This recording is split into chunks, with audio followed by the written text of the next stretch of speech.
You know, I'm not inclined to continue an interview with a person as badly motivated as you as an interviewer, so I think we're done here. This is where Ben Shapiro loses the argument, and this? At the end of the day, this Tempest in a Teapot was really about a select few people who wanted to have a very idiosyncratic view of this deleted scene.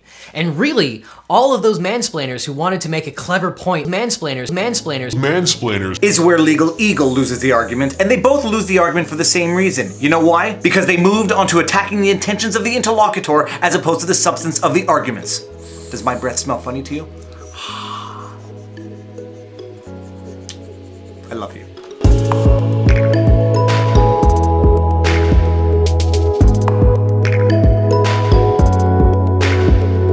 For those of you who don't know me, I am Viva Frei, a Montreal litigator turned YouTuber. I do these things called vlogs, VLAWGS, where we break down and analyze something that's going on in the news in terms that can be understood by lawyers and non-lawyers alike. Can even be understood by Frenchies. Isn't that right, Barney? Yes, I understand everything you say. You are the smartest person on earth. I love you very much. Oh, thank you. Get out of here. Okay, so recently a deleted scene from Captain Marvel's... What's the name of the movie? Captain Marvel? Is that the name of the movie? Yeah, there was a deleted scene from Captain Marvel where Brie Larson is approached by somebody on a motorcycle and then proceeds to break his hand, steal his bike and jacket, and motor off into the sunset. And a number of people who are into these types of movies broke down the scene and explained why it was so terrible, why Brie Larson was the villain, and Legal Eagle came to her defense. And he presented a thorough defense of Brie Larson, arguing that she was in fact the victim of battery from this motorcycle dude, such that some of the retaliatory force she imposed on this guy was justified. And because I am a YouTuber who does legal analysis type videos, a lot of my subscribers were asking me to respond to Legal Eagle's breakdown of it because it was so patently absurd on its face that they wanted someone to respond to Legal Eagle's position that having someone approach you and pull down a newspaper to ask you a question constitutes battery such that self-defense is justified, which leads to crushing the hand and stealing the motorcycle and jacket, etc., etc. Okay, I guess none of this is going to make any sense unless we watch the actual scene, and I'm going to use as little as possible and do some creative overlays so that there is sufficient transformation such that it qualifies as fair use so that the video won't get claimed by Captain Marvel or whoever owns the rights to... Okay, you don't work on. Let's just watch the clip now. Oh, what beautiful cinematography. Maggie's Donuts. China House takeout. Dude shows up on the motorcycle. Very post-apocalyptic setting.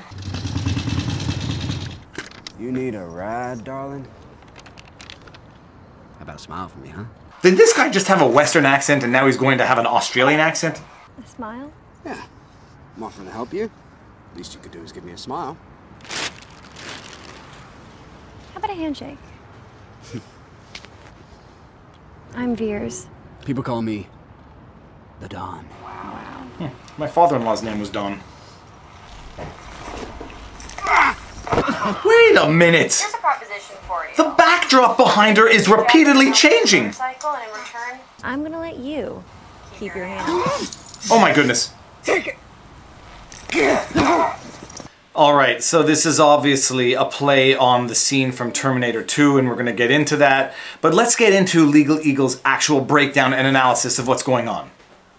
even the slightest touch can be enough to satisfy the battery statute. So on the substance of the law, Legal Eagle is not actually wrong. Rarely in law, in fact, do lawyers ever disagree on the law. They disagree on the interpretation of the law as it applies to the facts at hand. So there's nothing radically incorrect in Legal Eagle's assessment of the law as relates to assault and battery. Barney, we are making a video here. Assault is the threat of imminent harm, and battery is in fact unwanted or offensive touching. And we don't need a detailed legal breakdown of these concepts. Legal Eagle got the concepts right. It's just his application to the facts at hand that strikes me as being very problematic. Legal Eagle cites the example of swatting a phone out of someone's hand, where you don't actually make physical contact with that person, but rather only the phone which you smack out of their hand, and that constitutes battery. It can also constitute assault if the individual is in fear of their personal safety or physical harm, but making contact not necessarily with an individual but something that is in their hands or closely related to that person can constitute battery. So smacking a phone out of someone's hand constitutes battery even if you don't harm the person and even if you don't make physical contact with the person. And I had to actually go look up some examples to see how extensive an interpretation battery has been given under the law. And I discovered that there was case law to the effect that snatching a book out of someone's hands constitutes battery. So Legal Eagle takes his interpretation interpretation of the law to conclude that this dude on the motorcycle getting up and pulling down the map that Captain Marvel is looking at constitutes battery. And although I did not do an extensive and thorough research, I was not able to find any example in law that came anything close to this that was recognized as battery under the law. And while lawyers don't typically get it wrong as relates to the applicable law, you won't often find a lawyer showing up to court applying the wrong law to the case at hand. It is in applying the law to specific fact patterns where lawyers will have diverging opinions. And looking at Legal Eagle's analysis of the situation, I think it's pretty clear that he came into the situation looking at the conclusion at which he wanted to arrive, and he was going to interpret all the facts in light of that conclusion that he wanted to come to. Most notably is in how he describes the manner in which this guy on the motorcycle approached Brie Larson. And the fact that he has invaded her personal space,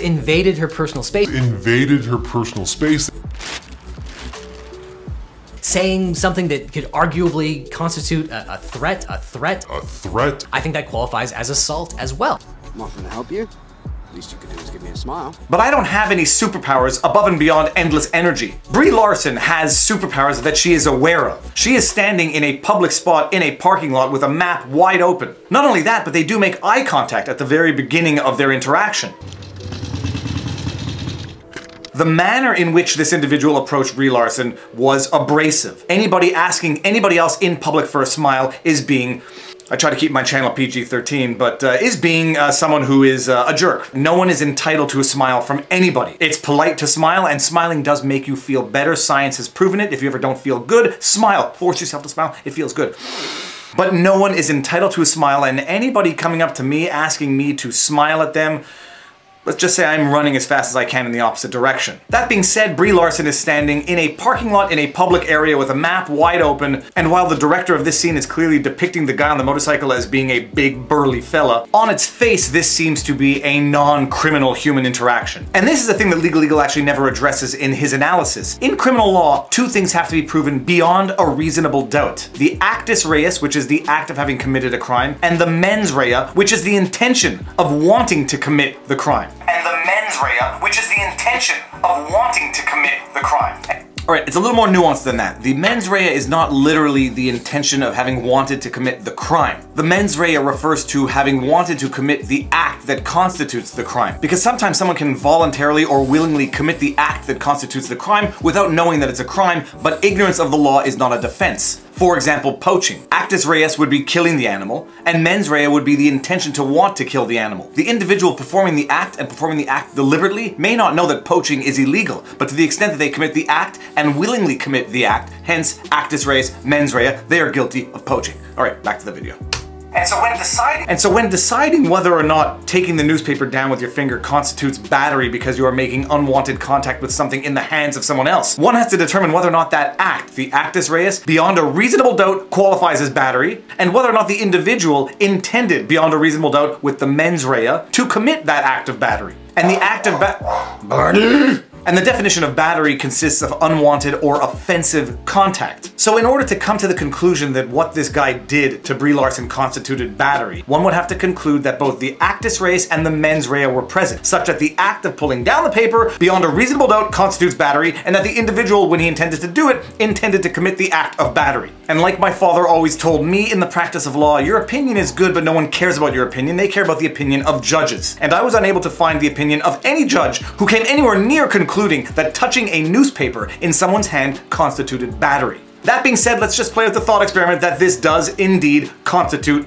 battery. Alright, does that mean that the level of force employed by Captain Marvel was at all proportionate or reasonable in light of the act of battery? You don't have to be a rocket scientist to know that the answer to that is no. In fact, you don't even have to be a lawyer to know that the answer to that is no. Even assuming touching someone's newspaper is an act of battery, crushing their hand, stealing their motorcycle, stealing their jacket is not an appropriate, measured, reasonable response to that threat. And where Legal Eagle really loses the argument is in attacking people with opposing views based not on the substance of their views, but based on his perceived intentions of the individuals explaining those views. All of those mansplainers. The fact that someone is a man has nothing to do with the legitimacy of the views that they are espousing, any more incidentally than Legal Eagle's views as a man can be deemed to be mansplaining. It's not because he thinks that Brie Larson is a victim in here that he is engaging in mansplaining any less than Ben Shapiro, who disagrees with him. But in law and in life, the intentions of the person are irrelevant to the the substance of the argument. And it is not by attacking the individual based on any issues of identity politics that you undermine the legitimacy of their argument. And one indication that Ben Shapiro and the others who criticized this scene heavily were right, this scene was deleted from the movie. This scene is tacky from beginning to end. Nothing about it makes any sense. The character development makes no sense. It's just gratuitous nonsense that lends itself to this type of critique, which is presumably why it was removed from the movie in the first place. And Legal accurately points out that this scene is basically a copy or a variation of the infamous scene from Terminator 2 when Arnold Schwarzenegger walks into the bar naked and says, "I need your motorcycle, your jacket," whatever he says.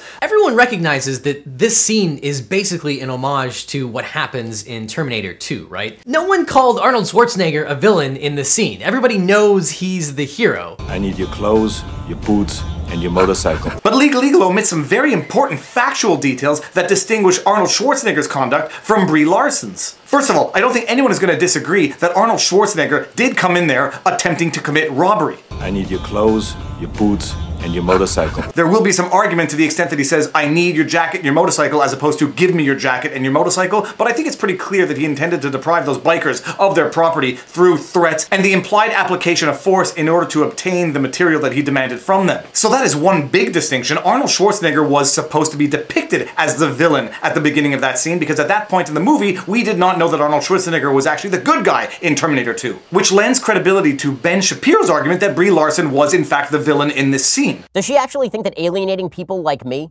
is going to be big box office? Of course not. She knows that. She's not completely dumb. But perhaps the biggest omitted fact prior to Arnold Schwarzenegger crushing the guy's hand, taking his jacket and his motorcycle, was the fact that the guy put out a cigar on Arnold Schwarzenegger's chest. And the dude behind him cracked a pool cue over his head.